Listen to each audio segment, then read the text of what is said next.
বাড়ির পাশে মধুমতি। তো অনেকেই জানেন যে আমাদের বাড়ি যাইতে হলে মধুমতি পার হয়ে যাইতে হয়। তো তারপর অনেকেই অনেক কথা বলছেন যে আমাদের ঘাটে কি কখনো ফিরে Oh my আসবে না। god.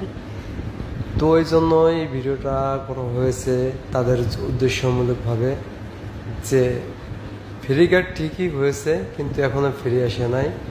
তাছাড়া বরণ দিতে বাড়ি যখন যাইতেছিলাম তো মনটা দেখে খুবই ভালো লাগলো।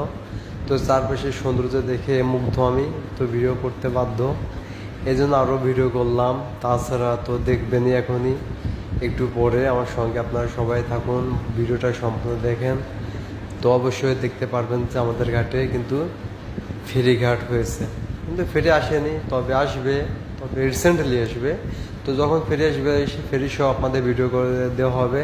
তো অবশ্যই আপনারা আমাদের ঘাটে আসবেন, আসে ফেরিতে ঘুরে যাবেন, ফেরিঘাটটা দেখবেন কেমন। তো অনেকে হয়তো বা ভিডিওটা দেখে অনেকেই কমেন্টস করবেন যে চাইলো জায়গাটা বা লোকেশনটা কোথায়। জায়গাটা হচ্ছে আলফাডাঙ্গা থানার বেরিহাট বাজার, আটকবানা ঘাট, এক এক নামেই সবাই চেনে। তো অবশ্যই যে আমি সাময়িক যেহেতু বলছি, তো অবশ্যই ভালো মতো রেকর্ডটা শুনবেন, শুনে অবশ্যই আপনারা ঘুরতে এখানে আসবেন। তাছাড়া এখানে কিন্তু ভালো বিষয়, এখানে কিন্তু ফেরিঘাট বাদেও আমাদের এখানে ভালো একটা রেস্টুরেন্ট হয়েছে। এই রেস্টুরেন্টের ভিডিওটা নেই, রেস্টুরেন্টের ভিডিওটা অন্য এক সময় আপনাদের ভিডিও করে দেওয়া হবে। আপনারা অপেক্ষায় থাকুন, ভিডিওটা অবশ্যই পাবেন।